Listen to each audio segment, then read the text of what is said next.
Hello friends, welcome to my YouTube channel. So let's start our third part of this chapter, that is the respiration in organisms, right? तो हमने यहाँ तक इस activity तक देख लिया था. हम यहाँ से स्टार्ट करते हैं that what makes us breathe. इसके 2 पार्ट्स की वीडियो अपलोड हो चुकी है. स्टूडेंट्स, अगर आपने नहीं देखी है तो आप पहले जाके वो देखो, then come to this what makes us breathe, कि किस तरीके से हमें ब्रीदिंग में हेल्प मिलती है, किस तरीके से हम सांस ले पाते हैं. ब्रीदिंग कर तो लेते हैं, लेकिन क्या चीज़ चेंज हो रहा होता है जिसकी वजह से हम ब्रीद इन करते हैं और ब्रीद आउट करते हैं, वो चीज़ हम इसमें डिस्कस करेंगे. So we have just learn that when we place our hand on our chest we find that the our chest rises and fall as we breathe in and out. How does it happen?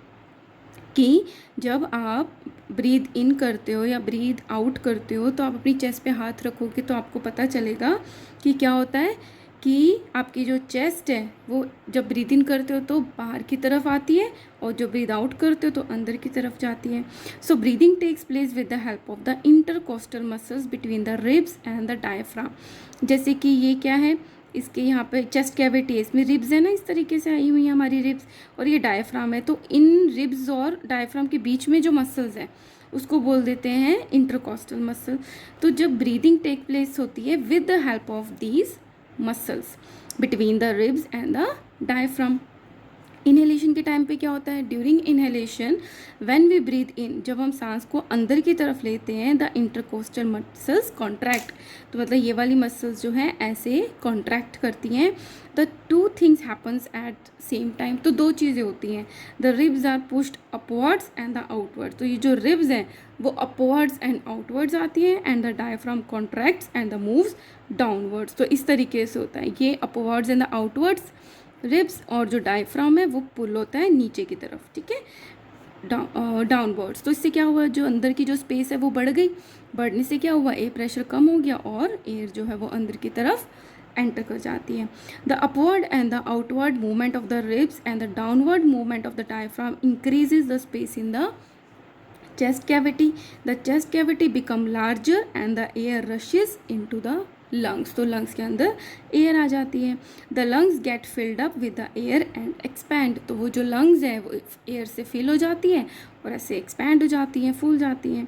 During exhalation में just opposite होता है ना, जो intercostal muscles contract होती है वो relax हो जाती हैं और इनकी बीच और क्या होता है, जो ये जो स्पेस होता है रिब्स की वो कहाँ मूव करेंगी, वो रिब्स इनवर्ड्स अंदर की तरफ मूव करेंगी और डाउनवर्ड्स मूव करेंगी, और जो डायफ्राम है वो अपवर्ड मूव करता है. तो अंदर की जो स्पेस है वो कम हो जाती है. सो ड्यूरिंग एक्सहेलेशन, जब आप एक्सहेल कर रहे हो, बाहर की तरफ एयर निकाल रहे हो, when we breathe out the intercostal muscles relax. Just opposite of the this the two things happens at the same time. The ribs move downwards and the inwards. जब इनहेल कर रहे थे तो आउटवर्ड जा रहा था, है ना, एंड अपवर्ड जा रहा था. अब एक्सहेल कर रहे हैं तो जो रिब्स है वो डाउनवर्ड्स इनवर्ड्स जा रही हैं. And the diaphragm relaxes, diaphragm relax कर रहा है and moves upwards to its original position. तो जब नीचे की तरफ पुल हुआ था अब वो ओरिजिनल पोजीशन की तरफ जा रहा है. The downward and the inward movement of the ribs and the upward movement of the diaphragm decrease the space in the chest cavity. The chest cavity becomes smaller and the air rushes out. तो इसकी वजह से क्या हुआ, जो air है वो बाहर की तरफ आ जाती है लंग्स से. The lungs get emptied, lungs खाली हो जाती है और कॉन्ट्रैक्ट हो जाती हैं, ठीक है. तो इसमें क्या दिखा रहे हैं, अपवर्ड मूवमेंट है, बाहर की तरफ है तो इनहेल कर रहा है, और इसमें डायफ्राम नीचे की तरफ कॉन्ट्रैक्ट कर रहा है. और इसमें क्या है, जो रिब्स है वो अंदर की तरफ जा रही है, डाउनवर्ड्स और इनवर्ड्स है, और डायफ्राम अपवर्ड्स जा रहा है. तो इट मीन्स यहाँ पे क्या हो रहा है, एक्सहेलेशन हो रहा है. तो क्वेश्चन में ये भी आ सकता है. Now come to the differences between the inhalation and the exhalation. In मतलब अंदर की तरफ एयर लेना, एक्सहेल मतलब बाहर की तरफ ब्रीथ आउट करना. So movement of the air, inhalation में कहाँ पे मूवमेंट होगा, air rich in oxygen flows into the lungs. In exhalation the air rich carbon dioxide is forced out of the lungs. इसमें कार्बन डाइऑक्साइड बाहर निकलती है, इसमें ऑक्सीजन अंदर एंटर होती है, ठीक है. इसमें मूवमेंट ऑफ रिब्स क्या होगा, इनहेलेशन में ribs move outwards and the upwards ऊपर की तरफ और आउटवर्ड जाती है, और एक्सहेलेशन में ribs move downwards and the inwards. Movement of the diaphragm कहाँ पे होगा, नीचे की तरफ. Diaphragm contracts and move downwards. In exhalation, diaphragm relaxes and moves upwards. Volume of the chest cavity increases, volume of the chest cavity decreases. Lungs expand and volume increases. lungs यहाँ पे फैलती है और उसकी वॉल्यूम बढ़ती है, और इसमें lungs जो है वो कॉन्ट्रैक्ट होती है और उसकी वॉल्यूम डिक्रीज होती है. Alright, now come to this topic that what we breathe out. ठीक है, हम बोल देते हैं कि कार्बन डाइऑक्साइड जो है वो ब्रीद होती है, उसको चेक करते हैं कि कैसे ब्रीद आउट होती है, क्या वाकई में कार्बन डाइऑक्साइड ब्रीद आउट करते हैं. So what we breathe out, क्या हम सांस में बाहर छोड़ते हैं. So let us perform the following activity to know what we breathe out. तो इसमें क्या लिया है, टेक अ क्लीन ग्लास और a plastic bottle, make a hole in its lid and fix it on the bottle. The pour some freshly prepared lime water in the bottle, और उसमें freshly prepared lime water डाल दिया.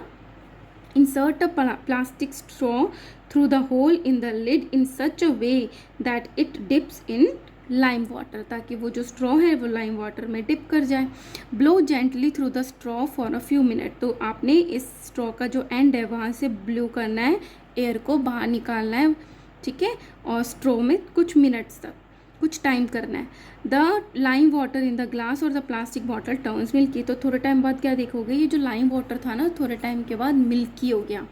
The excelled air contain. तो milky कब होता है, जब जो लाइम वाटर है ना उसमें जब कार्बन डाइऑक्साइड ऐड होती है तो लाइम वाटर मिल्की में कन्वर्ट हो जाता है.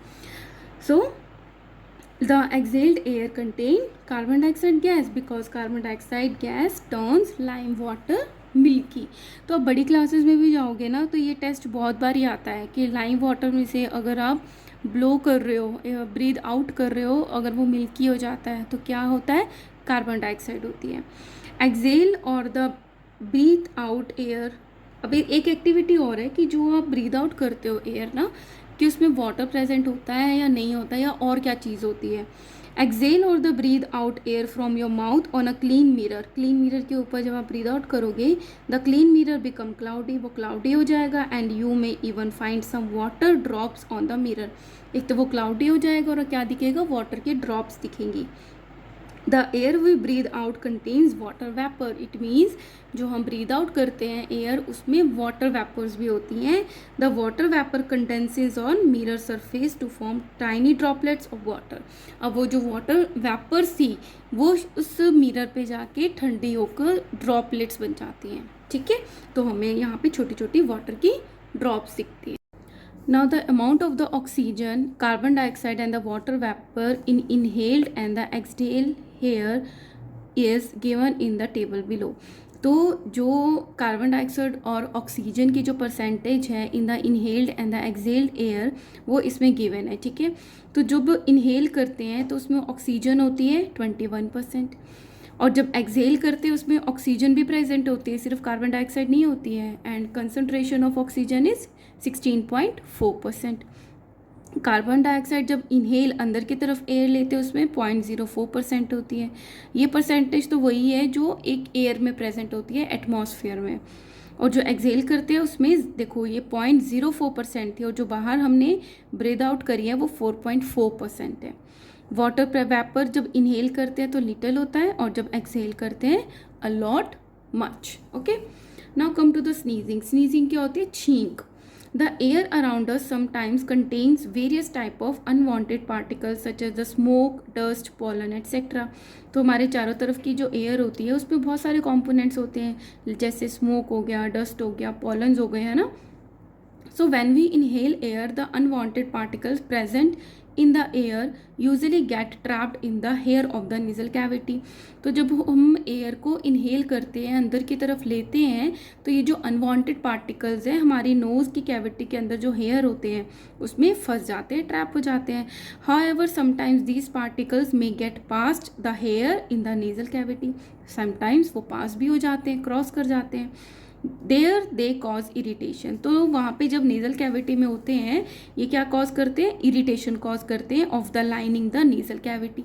जो नेज़ल कैविटी के अंदर लाइनिंग है उसको ये इरिटेट करते हैं. As a result of which we sneeze, जिसकी वजह से हमें क्या आती है, छींक आती है. Sneezing expel.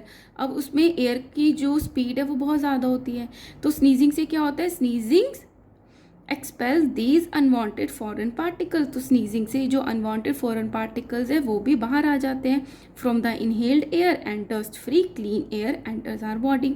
और कैसी डस्ट अंदर एंटर होती है? Air dust free. ठीक है, now come to this, no more diseases of respiratory system. Respiratory पूरा सिस्टम होता है सांस लेने का पूरा जो सिस्टम है, जैसे डाइजेस्टिव सिस्टम होता है, सिमिलरली रेस्पिरेटरी सिस्टम के कुछ डिजीजेज है। स्मोकिंग टोबैको, जो स्मोक करते हैं टोबैको को heavily in the form of cigarette, bidi और the cigar damages the air sacs alveoli. तो जो लोग इनको सिगरेट, बीड़ी और सिगार को स्मोक करते हैं उनके जो एयर सैक्स हैं, जो कि एल्वेलाइज है, वो डैमेज हो जाती है and reduces the total surface areas of the lung thereby causing a disease called the emphysema. तो इससे क्या हो जाता है, जब वो डैमेज हो गई तो सांस को एक्सचेंज, मतलब ब्रीथ को ब्रीद इन और ब्रीद आउट करने के लिए जो एरिया मिला हुआ है, इतनी सारी मिलियंस एल्वेलाई है, उसमें बहुत सारी डैमेज हो गई तो बहुत कम जगह बच गई ना एक्सचेंज करने के लिए। तो क्या डिजीज़ कॉज हो जाती है? Emphysema. Now you know the importance of our lungs. So बड़े होके कभी भी इन चीज़ों में इन्वॉल्व नहीं होना। और घर का अगर कोई मेंबर है जो सिगरेट, बीड़ी, सिगार यूज़ करता है, उसको भी इसके बारे में आपको ज़रूर बताना है। Smoking also causes lung cancer. Smoking से क्या होती है? कंटिन्यूसली क्या होती रहती है? इरिटेशन होती रहती है।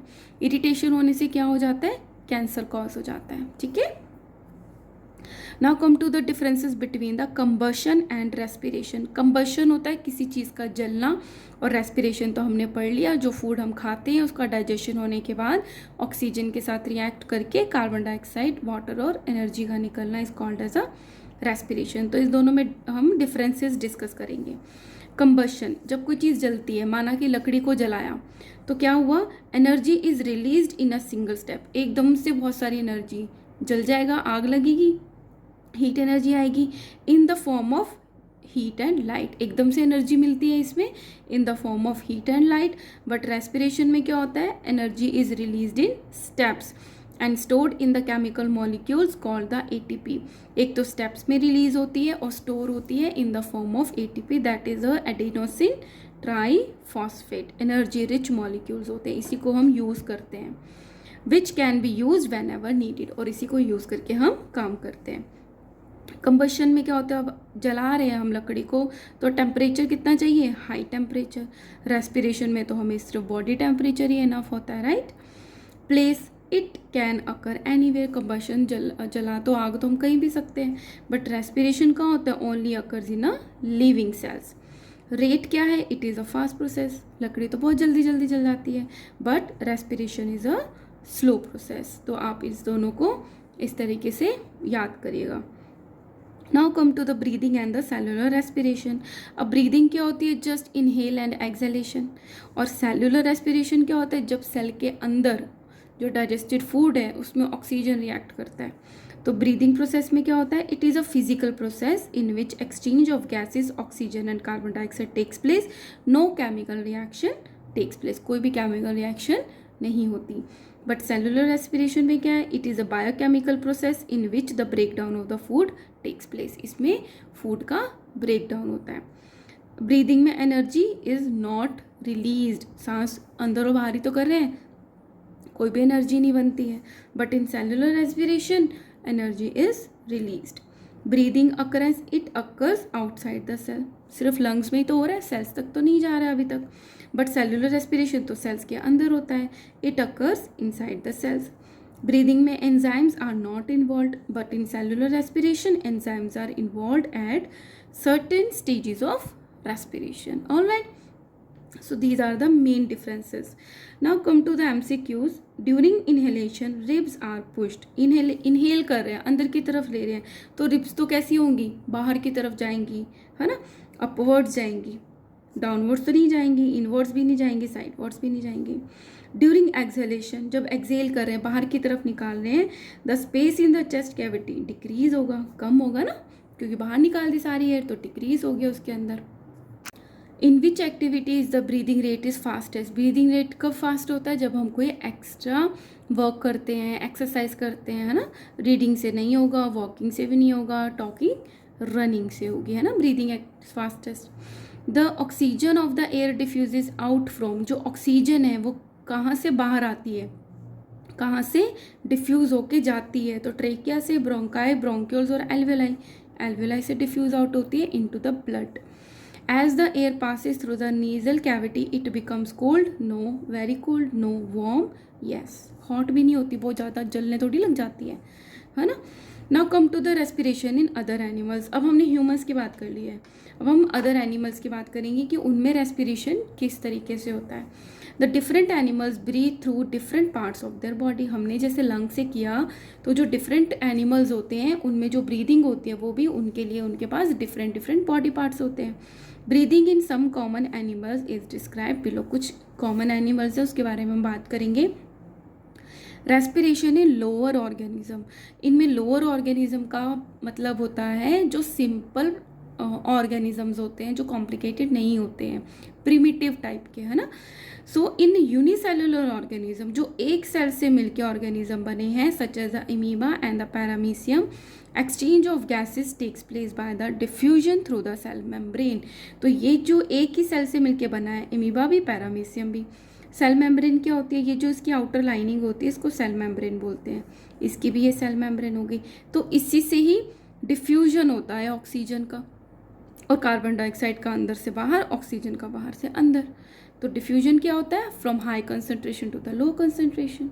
तो इसकी सेल मेम्ब्रेन से ही एक्सचेंज ऑफ गैसेस होती है. और इंसेक्ट्स में किस तरीके से रेस्पिरेशन होता है, ये बहुत इंपॉर्टेंट है, क्वेश्चन पूछा जाता है. The insects like the grasshoppers and the cockroaches have a respiratory system consisting of a network of thin air tubes called the tracheae spread into the whole body of the insect. अब जो grass hopper और जो cockroaches होते हैं, इनकी पूरी body में एक बहुत थिन क्या होती है, नेटवर्क होता है ट्यूब्स का, जिसको बोल देते हैं ट्रेकिया. ये जो ट्यूब्स हैं ये ट्रेकिया ही होती हैं, जो पूरी बॉडी पे फैली हुई होती हैं. ठीक है. These air tubes have a tiny opening called the spiracles on the side of their body. अब इनकी जो ओपनिंग है ना, वो इनकी बॉडी की साइड में प्रेजेंट होती है, जिनको बोलते हैं स्पाइरेकल, मतलब उसकी बॉडी की साइड्स में ओपन होती हैं. Oxygen rich air enter the body through the spiracle. तो बाहर जो एयर में ऑक्सीजन है वो एयर एंटर होती है इन पोर्स के थ्रू, स्पाइरेकल्स के through. The air now goes to the tracheae, four in tubes में से जाती है ट्रेकियाई में से, and diffuses into the body tissue, और डिफ्यूज हो जाती है ऑक्सीजन बॉडी टिश्यूज में, and reaches every cell of the body. इस तरीके से सारी सेल्स को मिल जाती है. Here oxygen is use to break down the food, और ऑक्सीजन काम में आया गया ब्रेक डाउन करने के लिए फूड को, to produce energy and the carbon dioxide. This carbon dioxide from the cell goes to the tracheal tubes. अब अगेन जो बॉडी की सेल्स में से कार्बन डाइऑक्साइड बना है वो इस ट्रेकियल ट्यूब से होते हुए स्पाइरेकल से बाहर ब्रीद आउट कर दिया जाता है. ठीक है. And the carbon dioxide from the cells goes into the tracheal tubes and moves out of the body through the spiracles. Alright. Now come to the respiration in earthworm. देखो कितना प्यारा सा एक ऑर्गेनिज्म है. The earthworm breathe through their thin and the moist skin. ये बेचारा अपनी बस स्किन जो है ना, इसकी मॉइस्ट सी स्किन, उसी के थ्रू ही रेस्पिरेशन कर लेता है. Now respiration in frogs. जो फ्रॉग्स होते हैं वो अल्टीमेट होते हैं. क्यों? क्योंकि ये पानी में भी रह सकते हैं और लैंड पे भी रह सकते हैं. लैंड पे रहने के लिए क्या होते हैं इनके पास, लंग्स होती हैं. ठीक है. और पानी में किस तरीके से ब्रीथ करते हैं, लंग्स तो नहीं कर सकती हैं पानी में ब्रीथ, हम नहीं कर सकते. और जैसे ही पानी में जाते हैं अपनी स्किन के थ्रू ब्रीथ करते हैं.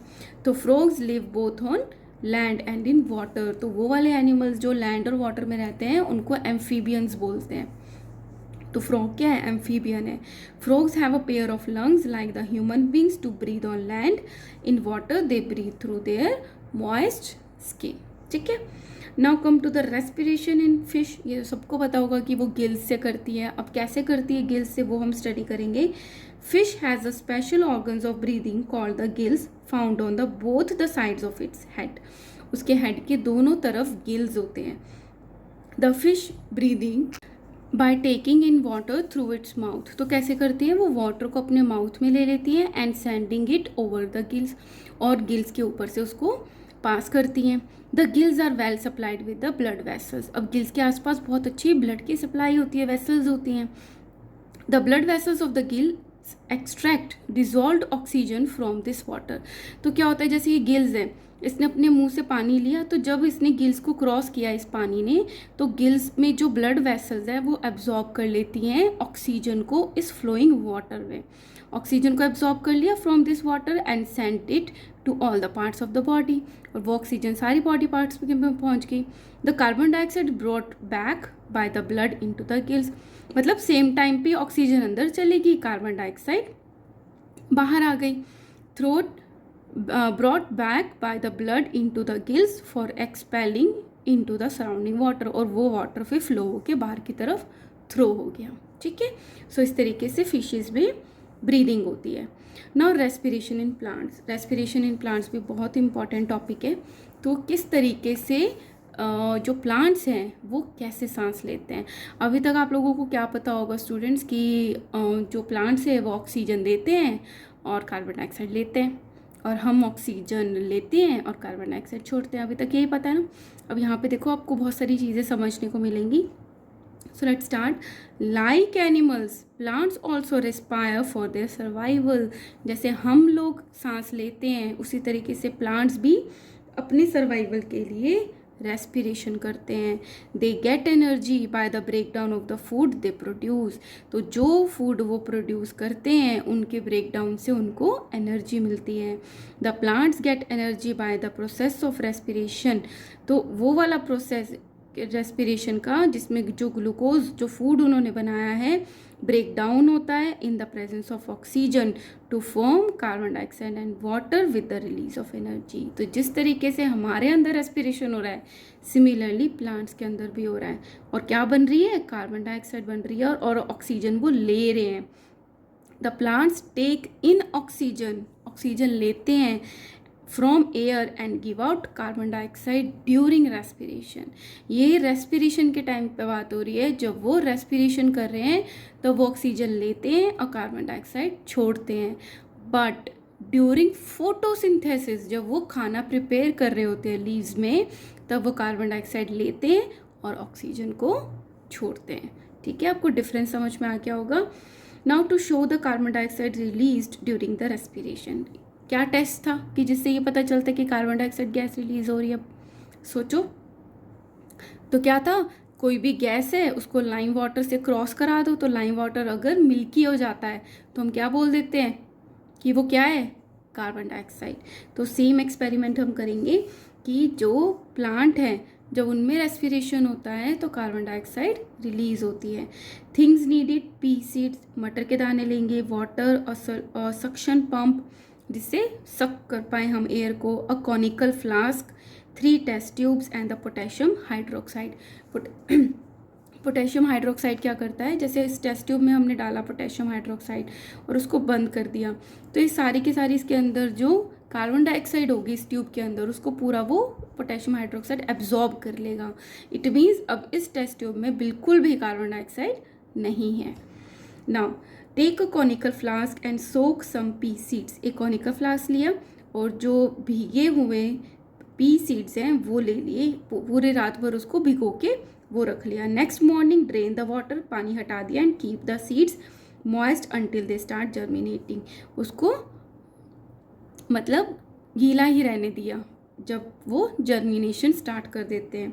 Set up the apparatus as shown in figure 10.3, तो हमने 3 टेस्ट ट्यूब ली थी, ए बी सी, 2 को पहले लगा लिया, सी को बाद में लगा लिया। Potassium hydroxide in the test tube A में पोटेशियम हाइड्रोक्साइड रख दी, absorbs carbon dioxide from the incoming air as the air passes through the test tube A which can be tested by passing the air through the lime water in the test tube. तो इसमें air आई, ठीक है, और इसमें potassium hydroxide था, तो जो air आई उसमें से क्या हो गया, पोटेशियम हाइड्रोक्साइड ने सारे के सारे कार्बन डाइऑक्साइड को एब्जॉर्ब कर लिया। अब जो एयर ए से बी में गई, अब बी में भी एक लाइम वाटर ले रखा है, अब वो क्या था, वो मिल्की नहीं हुआ, इट मीन्स इसमें बिल्कुल भी कार्बन डाइऑक्साइड नहीं है। The lime water in the test tube B will not turn milky, showing that the air does not contain carbon dioxide. Observe the test tube C, फिर क्या हुआ, हमने उस एयर को इस कॉनिकल फ्लास्क के पास करवाया, फिर जो एयर गई सी में तो देखा लाइम वाटर मिल्की हो गया। इट मीन्स ये जो जर्मिनेटिंग सीड है ये रेस्पिरेशन कर रहे हैं, दे आर अलाइव, और ये क्या रिलीज कर रहे हैं, carbon dioxide. Observe the test tube C, which also contains lime water. After some time, the lime water in the test tube C turns milky. Conclusion, we conclude that the carbon dioxide released during respiration by germinating seeds. Okay. Now come to the next activity to show that the heat is released during respiration. कि जब respiration हो रहा होता है तो heat भी release होती है. Plants की बात हो रही है. Things needed: 2 thermoflask, bean seeds, formalin और the carbolic acid, cotton wool and the 2 thermometers. ठीक है, तो इस तरीके से हमने कुछ अरेंजमेंट किया है.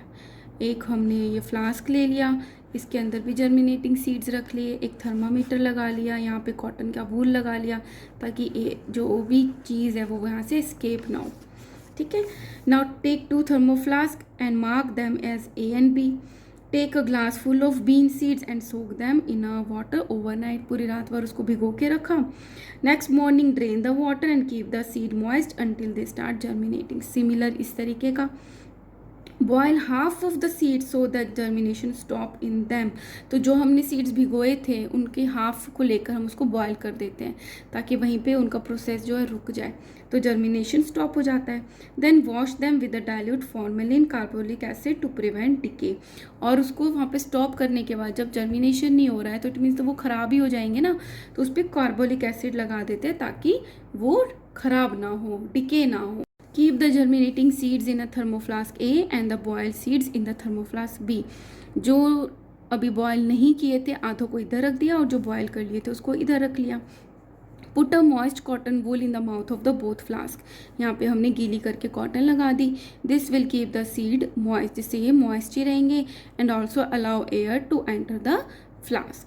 Now insert a thermometer in each flask. दोनों पे हमने थर्मामीटर लगा दिए and observe the temperature of the flask. तो क्या ऑब्जर्वेशन मिली? After a few hours the thermometer in the flask A shows a higher reading. इसका टेम्परेचर जो शो कर रहा था वो ज़्यादा कर रहा है. Whereas the thermometer in the flask B does not show any rise in temperature. जितना टेम्परेचर था बस उतना ही था नॉर्मल, लेकिन इसका राइज कर गया. तो क्या कंक्लूजन लिखा? This indicate that the germinating seeds release heat but they respire and are alive. कि वो जिंदा हैं, respiration करते हैं और heat को release करते हैं. Okay. Now leaves. We have already learnt in chapter 1 that the leaves of the plants have a tiny pores called the stomata. जो लीव होते हैं ना उन पे छोटे छोटे पोर्स होते हैं जिनको बोलते हैं स्टोमेटा.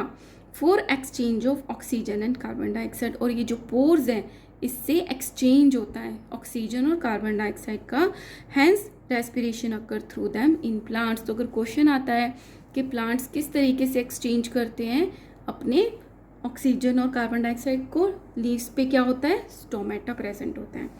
और रूट्स में क्या होता है? Like all the other living cells of the plants the root also need oxygen to generate energy. और सारे पार्ट्स तो कर रही, जो लीफ है वो तो स्टोमेटा से कर लेता है, बट रूट को भी तो जिंदा रहना है, एनर्जी चाहिए. The root of a plant have a very large number of tiny hair on them. ये जो मेन रूट है इस पर बहुत छोटे छोटे हेयर होते हैं जिसको बोल देते हैं root hair. Air in present in between the particles of the soil. अब जो पार्टिकल्स है सॉइल उनके बीच में क्या होती है? स्पेस होती है जिसमें एयर प्रेजेंट होती है. The root hair are in contact with the air present in these soil particles. अब जो ये रूट हेयर है ये इन सॉइल पार्टिकल्स की इन जो स्पेसिस है उनके कॉन्टैक्ट में रहते हैं. The oxygen diffuses into the root hair and reaches all the cells of the root where it is utilise in the respiration. तो वो जो रूट हेयर है वो उस ऑक्सीजन को एब्जॉर्ब कर लेती है और पूरी की पूरी रूट में उसको पहुंचा देती है जहाँ पे वो रेस्पिरेशन के लिए यूज़ होती है. फिर जब रेस्पिरेशन हो जाता है तो कार्बन डाइऑक्साइड बनती है. Carbon dioxide produce during respiration goes out through the root hair by the process of diffusion. तो क्या प्रोसेस यूज़ होता है? डिफ्यूजन का प्रोसेस यूज़ होता है. If a potted plant is over watered for a long time. अगर किसी pot में पानी डाला हो, पौधा लगाया हुआ है और उसको बहुत पानी दे दिया बहुत लंबे टाइम तक, तो क्या होगा? देन द प्लांट में अल्टीमेटली डाई. वो प्लांट मर जाएगा. क्यों मर जाएगा? क्योंकि ये जो स्पेसिस थे सॉइल पार्टिकल के बीच में उसमें एयर होती है. अगर पानी लंबे टाइम तक टिका रहेगा तो इन स्पेसिस की जगह जो है वो कौन ले लेगा? वाटर ले लेगा. तो रूट के पास क्या नहीं पहुंची? एयर ही नहीं पहुंची, तो रूट मर गई. तो क्या प्लांट भी मर जाएगा? ठीक है। Too much water expel all the air from in between the soil particles, due to this oxygen is not available to the roots for the respiration. Due to suffocation the plants may die. Now woody stems में क्या होता है? The stems of the herbs have stomata for the exchange of oxygen and carbon dioxide. जो कि herbs होती हैं, छोटे छोटे plants होते हैं, उनके तो stem में ही stomata होता है exchange करने के लिए. But in the hard and the woody stems of big plants and the trees have a lenticels. क्या होते हैं? lenticel होते हैं उन पे. For the gaseous exchange, the lenticel is a tiny opening on the bark. जो बाहर की तरफ हार्ड दिखता है ना बार्क होता है, आपको पता ही है, उसमें टाइनी ओपनिंग्स होती हैं जिनको लेंटिसिल बोलते हैं. Where the cells are loosely packed and have intercellular spaces allowing the exchange of gases, जिससे एक्सचेंज ऑफ गैसेस होती हैं. So do you know in plants both photosynthesis and respiration occur during the day. कि पूरे दिन भर में photosynthesis भी चलता रहता है, रेस्पिरेशन भी चलता रहता है. So plants take in both carbon dioxide and oxygen during the day. तो दिन भर में वो ऑक्सीजन भी लेते रहते हैं, किस चीज़ के लिए? रेस्पिरेशन के लिए. और कार्बन डाइऑक्साइड भी लेते रहते हैं for photosynthesis. However during the night क्या नहीं होगा? रात में फोटोसिंथेसिस नहीं होगा. तो photosynthesis does not occur and only respiration takes place. तो वो ऑक्सीजन लेते हैं और कार्बन डाइऑक्साइड छोड़ते हैं. ठीक है, इसलिए कहते हैं कि रात को बहुत बड़े पेड़ के पास नहीं सोना चाहिए, क्योंकि वो कार्बन डाइऑक्साइड को रिलीज़ कर रहे होते हैं, क्योंकि वो रेस्पिरेशन कर रहे होते हैं. So here are this chapter is completed. Next video में मैं आपको इसके क्वेश्चन आंसर्स डाल दूंगी. Guys thank you who are subscribing, and if you are new on this channel, please like, share and subscribe. Thank you.